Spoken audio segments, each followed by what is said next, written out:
This is the Right Now podcast with Sarah Werner, episode 54, Introvert and Extrovert Writers.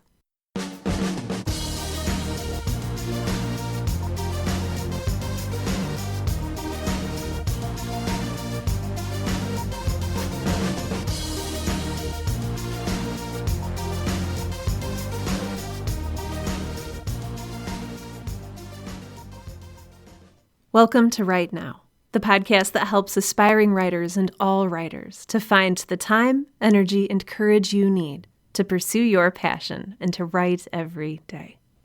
I'm your host, Sarah Werner, and I have walking pneumonia. This is perhaps not how you thought I would begin an episode on being an introvert or an extrovert as a writer, but this is what's going on.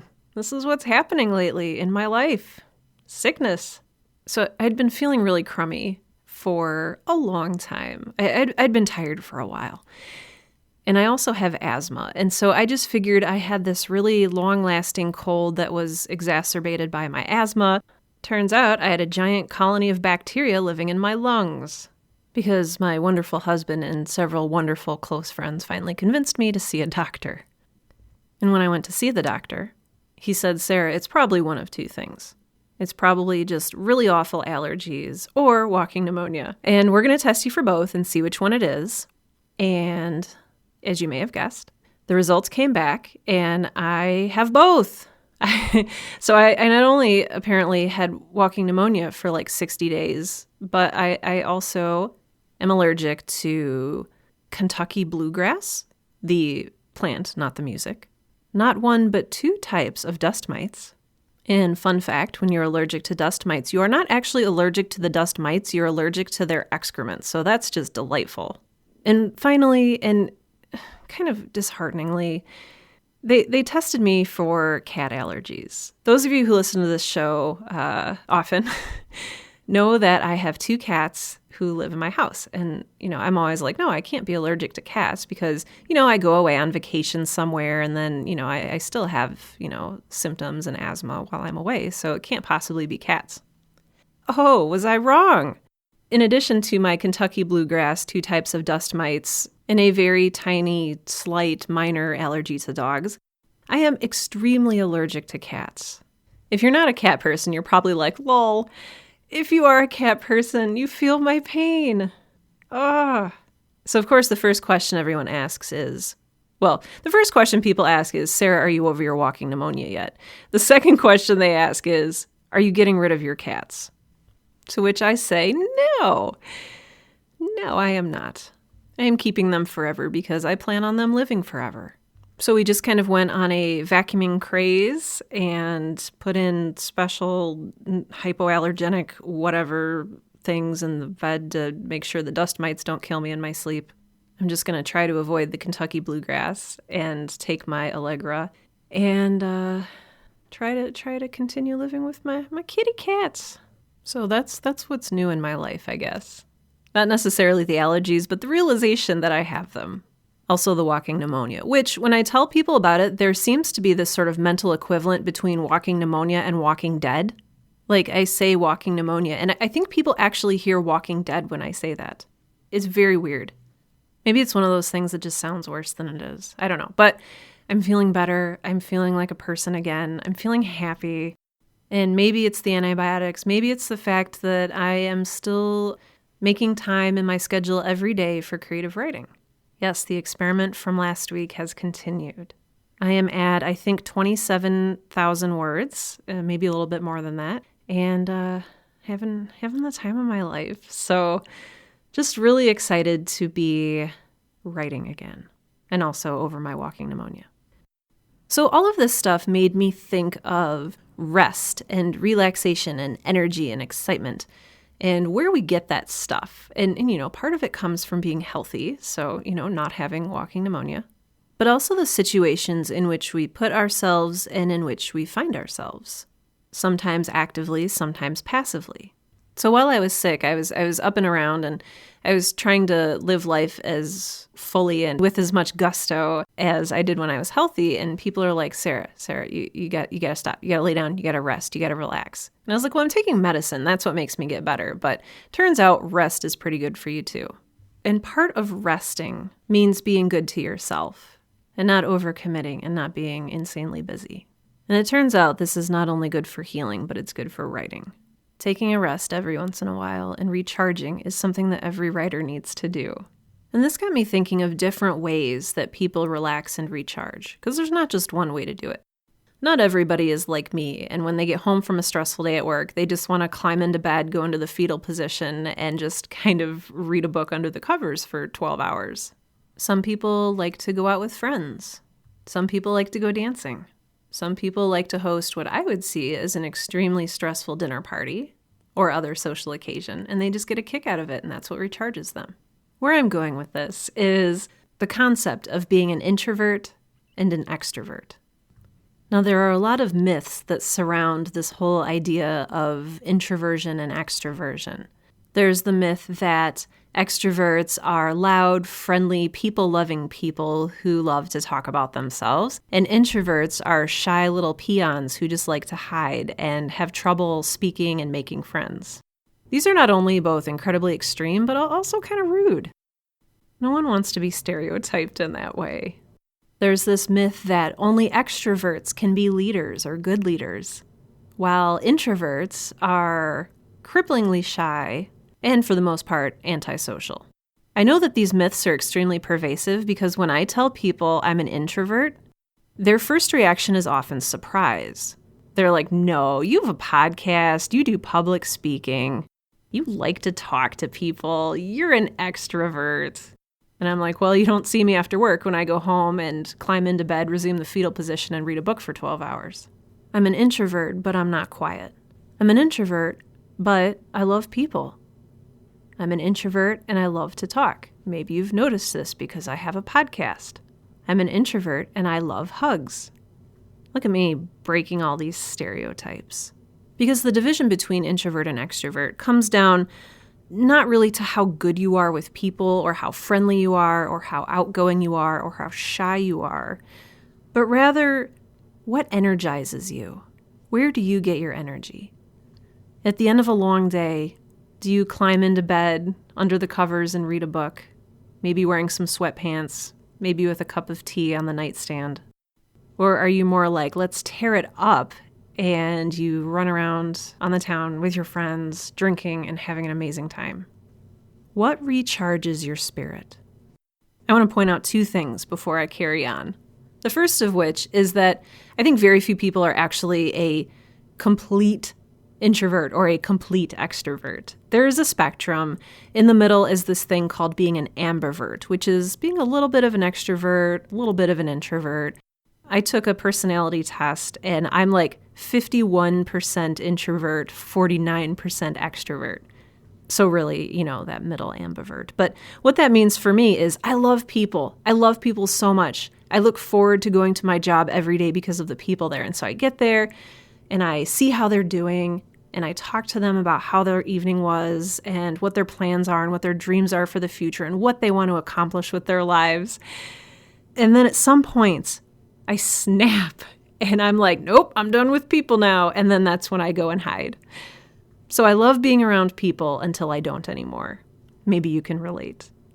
It's kind of like, to use a very bittersweet cat analogy, when you're petting a cat and they're like, yay, yay, hooray, purr, purr, purr, you're petting me. And then just like, bam, all of a sudden they crane their neck around and bite you really hard on the hand. It's like that moment where they get really overstimulated and they're just like, nope, I'm done with this. That's me in social situations. And then after I do my little alone recharging time, then I'm out the door the next day looking forward to schmoozing with people again. So the other thing I want to point out is that this whole introvert extrovert thing is super duper debunked. Like it's not scientific. And in fact, it has been called dangerous armchair philosophy. There's not like a special diagnosis where, I've diagnosed you as an introvert or an extrovert. That's not a thing. Rather, what it is a really interesting assessment of how we react to and engage with different social stimuli. And I think that as writers, it can be very important. No, I don't want to use the word important. It can be valuable to understand where in the spectrum you fall.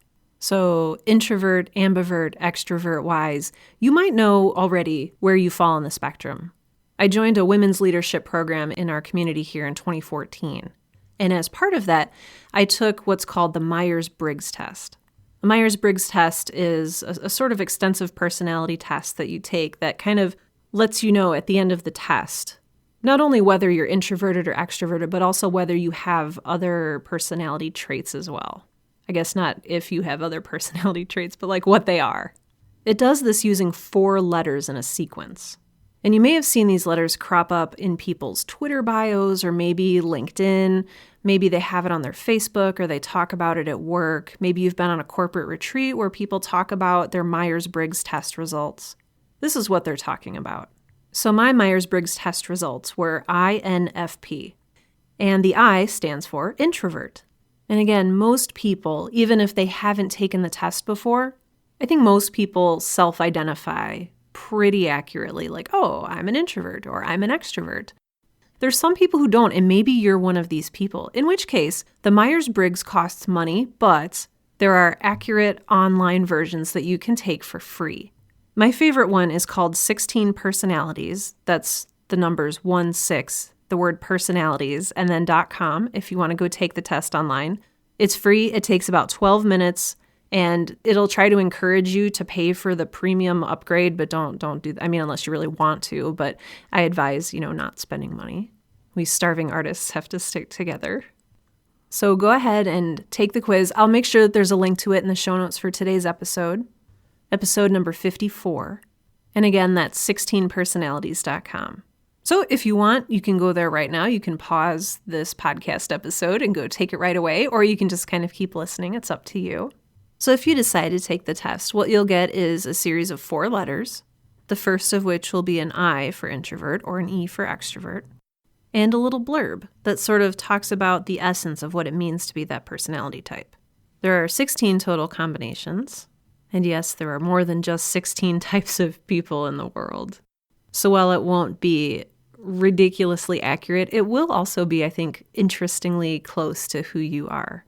So for me, INFP, this is called the mediator, and it says, INFP personalities are true idealists, always looking for the hint of good in even the worst of people and events, searching for ways to make things better. While they may be perceived as calm, reserved, or even shy, INFPs have an inner flame and passion that can truly shine. It goes on, but I won't read it, but I feel like that's fairly accurate to how I view myself. Maybe it's not. I don't know. Maybe we're all deluded. Sometimes it's just fun and interesting to see how other people describe someone like yourself, because it helps you see things within yourself that you maybe weren't aware existed. But then when you read them or learn about them, they really resonate with you. You're like, oh yeah, that's totally me. So I find part of this really interesting because the analysis goes through not only like, oh, here's who you are, but also how do you make decisions? How do you interact with other people? What really drives you? What motivates you? And one thing that really caught my eye was in decision making. And it says, when deciding how to move forward, INFPs will look to honor, beauty, morality, and virtue. INFPs are led by the purity of their intent, not rewards or punishments. So I read that and I was like, oh, yeah, totally. I don't care, if this volunteer position pays, which it doesn't, as long as I'm able to go out and do some good and right some wrongs. This is awesome. I really am driven by that. So I don't know. Hopefully you'll go through and just find some cool little hidden things that you didn't know that were true about yourself. Or maybe you'll take this and hate it. Either way, it's interesting. One thing that I do really appreciate, and this is kind of where I'm going with this podcast episode, is that these profiles are several pages long that it generates for each different personality type. And it touches not only on decision-making, but also strengths and weaknesses. And I think this is really illuminating for writers because it can help us to understand the situations in which we flourish and the situations in which we maybe are not at our best, where we maybe don't feel restful or don't feel creative or don't feel energetic. So going back to the initial topic of this episode, I was talking about rest and self-care. And when I told one of my friends that I have walking pneumonia, he texted me back, "Oh my gosh, why are you going to all these social events? You need to be in hermit mode." And I was like, oh my gosh, yeah, that sounds really appealing. But hermit mode as an introvert is where I flourish. It's where I rest. It's where I heal. And maybe I should have been indulging in that way before I contracted walking pneumonia. I also want to apologize for the number of times I've said walking pneumonia in this episode. I feel like it's getting ridiculous, so I'm sorry. But depending on whether you're an introvert or an extrovert, this can help you decide where you're going to do your writing. If you're an introvert, you may want to stay home, lock yourself in your office, shut the door, kick out the pets and the kids. If you're an extrovert, you may want to go to the coffee shop down the street or head out to a well-populated library or get together with several other writer friends and have an active writing group or a writing retreat or a writing get-together where you sit together and you write. It can also help you prepare if you know in what situations you're going to be throughout the day. So say you have a lunch period where you know you can get away and be by yourself and you're an introvert. Maybe that's a great time for you to work on your novel or write a poem or work on your memoir or whatever it is you're writing. It's also good to realize if you're an extrovert, like, hey, I've been crammed in my dorm room studying for the last 8 hours. I'm going to go insane and kill something if I don't get out with my friends and recharge with people I love. In this case, it's either time for me to stop studying/writing, or it's time for me to get into a group of people and do those things. It can also help you decide to be more intentional about where you are and how flexible you can be in those places. That's like the most vague sentence I've ever said. But what I mean is, if you're an extrovert, you're out on the town, maybe bring along your laptop. Maybe you'll find some space in which to write. Same thing is true if you're an introvert, I guess. The other thing that really interests me is the different roles that an author has to play. And what's interesting here is that there's this myth that all writers are introverts. Writing is usually seen as a very solitary exercise, where a writer sort of locks themselves in their ivory tower with a typewriter or a sheaf of paper, and they just write, and they're alone, and they're happy with the voices in their head, and, that's it. But this is not true. Many amazing writers are extroverts. A lot of them are. And so when it comes to being a writer, there are several roles that an extrovert excels at and several roles that an introvert excels at. I think it's really valuable to understand your strengths and weaknesses so you know what to maybe hand off to somebody else or pay someone else to do, or maybe work on your skills in a certain area a little bit more. I talked a lot about this in the last episode number 53, but I'm always looking for ways to improve life and improve the way I do things and just opportunities for improvement. And so this is where I find some of these.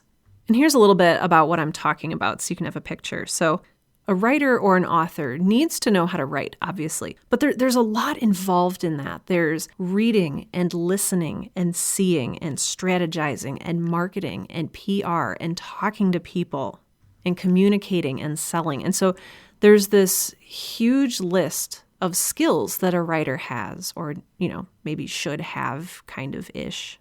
And different writers, whether they're introverts or extroverts, might be a little better at some and a little worse at others. For example, introverts tend to take a little longer to process things, so they take a little bit longer to listen. A lot of introverts are good listeners. Listening is a skill that can be often used for crafting realistic dialogue, absorbing stories that they hear, and understanding people's motivations. On the flip side, extroverts might be a little bit more comfortable or energy-filled when they're meeting people and talking to different people. So they might have a broader range of examples of people to draw upon, a different spectrum of personalities to sort of look at and analyze when they're drawing on real life for dialogue, for stories, all of that good stuff. So those are two roles or skills that are necessary for being a writer, and an introvert's maybe a little better at one, and extrovert's maybe a little bit better at the other. Maybe they're both good at both. I won't presume to dictate that for you. Other introvert skills tend to be sitting down and doing the writing, focusing, thinking, plotting, planning, strategizing, pontificating on the hidden depths of the soul. Introverts also tend to be very good at seeing details. They can see things that other people miss, or they read body language that might go over the head of someone else. Meanwhile, extroverts have their own set of skills. They might have a keen insight on what makes people tick. They might be able to connect with and empathize a little bit better with characters or with their readers. They might be more comfortable talking to a crowd or doing a book signing or going to a convention. That may be what drives and excites them to publish their book. Similarly, maybe there are some opportunities here that introverts and extroverts can take on, such as an extrovert sitting down and practicing active listening with someone, or an introvert going up to a stranger and introducing themselves and telling them about their book. Because an author isn't just one thing. Being a writer isn't just one thing. I feel kind of cheesy saying this, but it's a lifestyle. It's a way that you live. And it's not just the act of sitting down and putting words on paper. It's that at its very core, but when you take it in holistically, it's so much more. It's talking to people, it's writing, it's listening, it's storytelling, it's connecting, it's creating, it's selling. So what is it about being a writer that energizes you? Take the test, read through the strengths, take them to heart. Read through the weaknesses and opportunities and take those to heart too. There's a saying or aphorism I think it originated in the Greek, but then was later translated to Latin that says, temet nosce. And I'm probably mispronouncing the heck out of that because I never took Latin, but it means know thyself. And I think that's one of the most difficult things we as writers are called to do, is to understand who we are.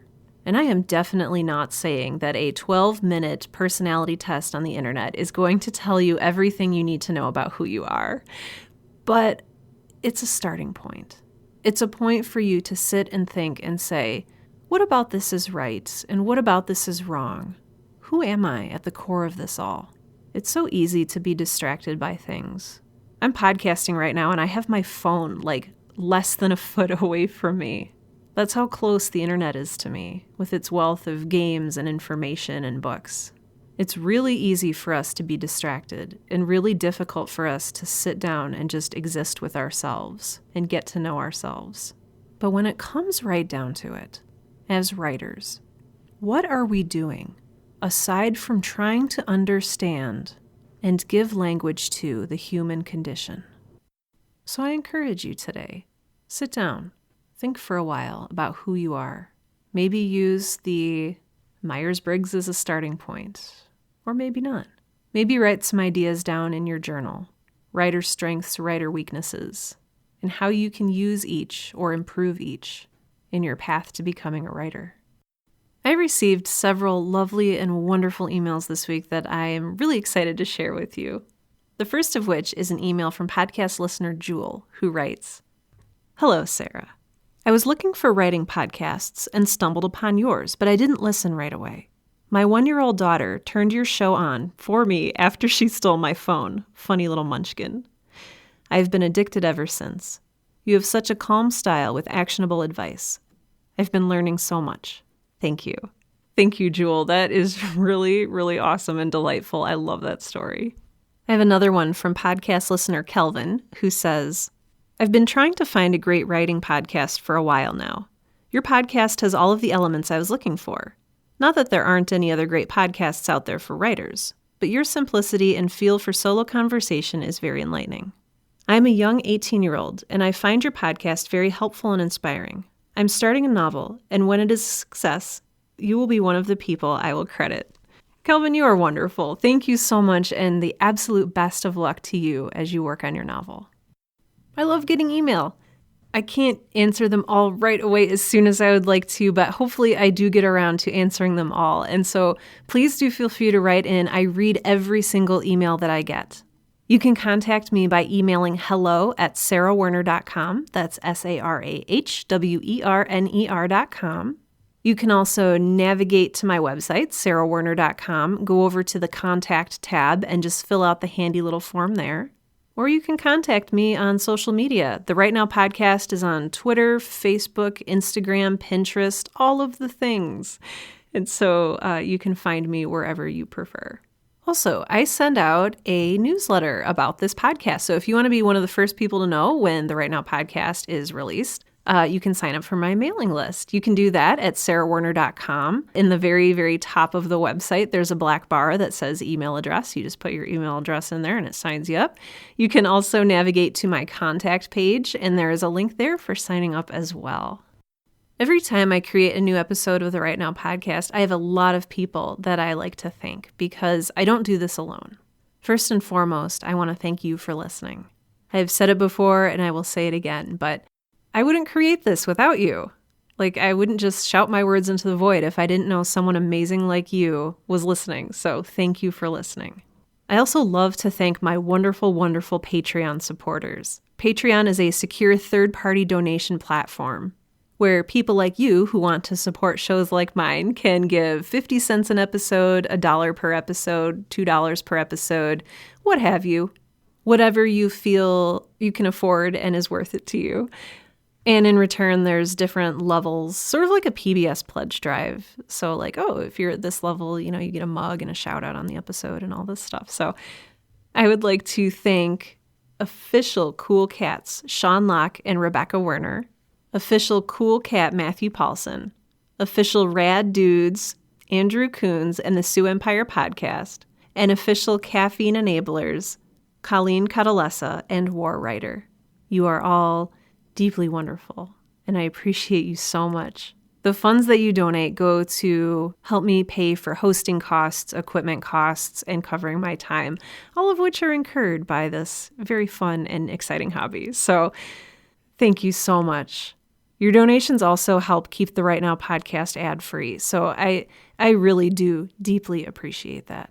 If you are interested in becoming a patron of the Right Now podcast, you can do this in a couple different ways. You can go out to patreon.com, that's patreon.com, and search for either Sarah Ray Werner or the Right Now podcast. Or you can go to the show notes for today's episode and click support this podcast. Or I just added a third way you can do this, and I'm so proud of it. You can go to sarahwerner.com, so go to my website, /Patreon. So sarahwerner.com/Patreon, and it will take you right to my Patreon page. I actually built links like this for a lot of different things on my website. So if you go to, say, sarahwerner.com/iTunes, it will take you to my show in iTunes, sarahwerner.com/iHeartRadio to find the Right Now podcast on iHeartRadio, sarahwerner.com/Spreaker/Stitcher/Android/Google Play. I maybe went a little overboard, but those are all up and available and working, so check them out. There's also sarahwerner.com/email if you want a quick way to sign up for my email newsletter. I hope that you're having a good writing week. And if not, I hope you're having a good writing day, or a good writing hour, or a good writing minute. I hope that you get one of these things very soon. I hope that you are finding time to write. I hope that you are staying energized to want to become a writer or to keep being a writer. And I hope most of all this week that you are resting, relaxing, and recharging to make sure that you have the energy you need to do this thing that you love. And with that, this has been episode 54 of the Right Now podcast, the podcast that helps aspiring writers and all writers to find the time, energy, and courage you need to pursue your passion and to write every day. I'm Sarah Werner, and I'm going to go into hermit mode.